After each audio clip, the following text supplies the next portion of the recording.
Sejam bem-vindos à nossa aula de redação de hoje, tá certo?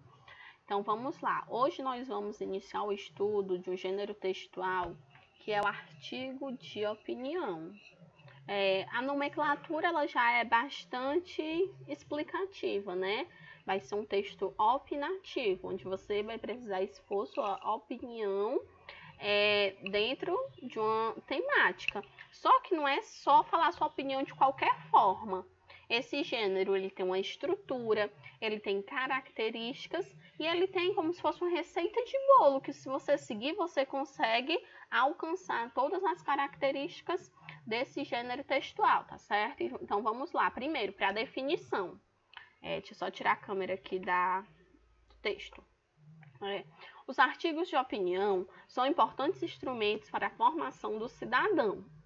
Aprender a ler e a escrever esse gênero contribui para desenvolver a capacidade de participar com argumentos convincentes das discussões sobre as questões do lugar onde se vive. E mais do que isso, formar opinião sobre elas, contribuir para resolvê-las, praticar a cidadania. Deixa eu passar aqui.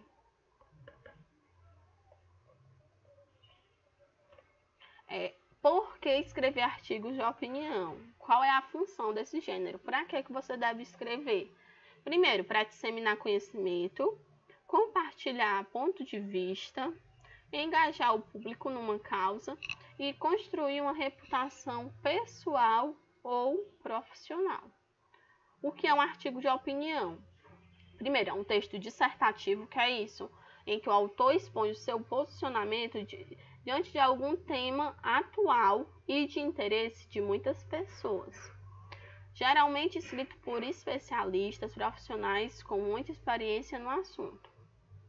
Então, o que é esse gênero? É um gênero opinativo, de cunho argumentativo. O que é cunho argumentativo? É onde você vai persuadir, você vai convencer o outro que o seu ponto de vista ele é o certo. E para isso você vai utilizar de argumentos. O autor tem finalidade de apresentar determinado tema, e seu ponto de vista. Principal objetivo, informar e persuadir o leitor sobre um assunto. Então, para você convencer alguém sobre algo, o ideal é que você conheça esse assunto. Como é que você vai convencer uma pessoa sobre um assunto que você nem conhece muito bem? Tá certo? Então eu tenho que saber de tudo? Não, você não vai saber de tudo. Mas é interessante que você dedique um pouco do seu dia para ler uma notícia, para ver um jornal, para ler um resumo sobre o meio ambiente, sobre a educação, sobre questões que envolvem o nosso cotidiano, tá certo? Quais são as características do gênero artigo de opinião? Primeiro, texto argumentativo que difunde a opinião sobre o tema polêmico. Circulam nos meios de comunicação em geral, por exemplo, jornais, revistas. Nós temos meios virtuais também, como esses blogs, como redes sociais. Título do texto, geralmente polêmico ou provocador. Sempre tem que ter título, pessoal, não esqueçam. O título ele tem que ser bem pensado, porque ele é o convite do texto. Se a pessoa vê o título que não é tão interessante assim, não vai querer ler o texto não, né? Exige a variedade padrão da língua. Ou seja, a variedade que ele está falando é a respeito de como você vai adequar o tipo de linguagem ao seu leitor. O seu leitor ele vai ser pessoa da sua idade, o seu leitor é o professor, o seu leitor é a escola. Então, dependendo do tipo de público, você tem que saber variar a linguagem utilizada. Estrutura básica do artigo de opinião. Gente, o artigo de opinião ele é dividido, primeiro, no título. Nós vamos ter a introdução, o desenvolvimento e a conclusão. O que é que você vai colocar na introdução? Primeiro, a contextualização do assunto, o problema e a tese. A tese é a ideia principal, mais a sua opinião sobre essa temática. Segundo, os argumentos, que é a sua opinião, o que é que você vai usar para convencer o outro e justificar esses argumentos. Não é eu acho, eu penso, não. A gente não trabalha com achismos. Raciocínio argumentativo e o fechamento. O que é esse fechamento? Na conclusão, é você colocar tudo que você colocou na introdução com outras palavras. Você vai concluir o seu texto. É o desfecho dessa história que você construiu desde o início, quando iniciou na introdução. Título. Agora a gente vai para algumas características dessas partes que nós vimos. É a parte mais vendedora do texto. Deve dar água na boca, mas não pode entregar o ouro. Dica. Seja simples, brinque, use clichês. É importante usar verbos para dar comandos de ação. Por exemplo, conheça, leia, venha conhecer. Então, você está chamando o seu leitor para realizar essa leitura. Já fica algo mais pessoal. E a pessoa já vai se sentir esse chamado para querer ler o texto. Use no máximo 10 palavras, gente. O título, ele tem que ser curto, objetivo. Se ele é muito grande, a pessoa não vai saber se é um título ou se já é o texto. Se é o título ou se já é um parágrafo, ok? Aí vamos lá. Lembre-se, a afirmação deve ser instigante, mas absolutamente comprovável. Não pode colocar também coisas absurdas, né? Outras características que você vai colocar. Primeiro, a introdução. Ocupa o primeiro parágrafo do texto, onde vai se apresentar a tese, ou seja, o problema a ser resolvido. O parágrafo introdutório deve ser norteador de toda a discussão que vem a seguir. Na introdução é que você vai falar qual é o assunto, qual é o assunto desse texto, qual é essa problemática. A resposta dessas perguntas você coloca na introdução.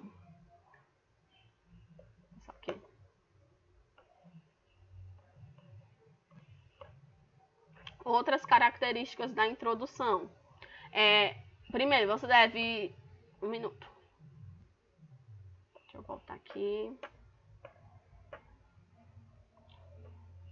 Inicie sua tese apresentando ao leitor a problemática a ser discutida. Dica: sempre que possível, contextualize o cenário global, algum acontecimento do dia a dia do seu leitor-alvo. Mostre que você não está sozinho. Inclua informações de outros pensadores ou cite estatísticas, estudos científicos, reportagens de importantes veículos de comunicação.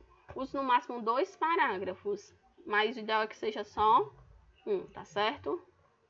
Vamos agora para o desenvolvimento. Deixa eu voltar aqui.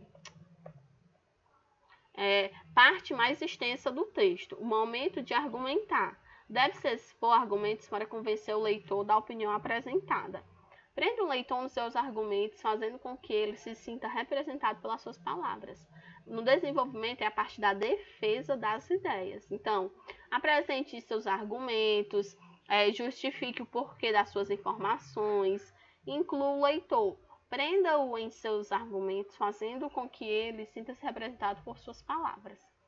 Neste trecho, seu leitor já começa a formatar suas próprias conclusões. Você está preparando para o grande finale, que é a conclusão, não é isso?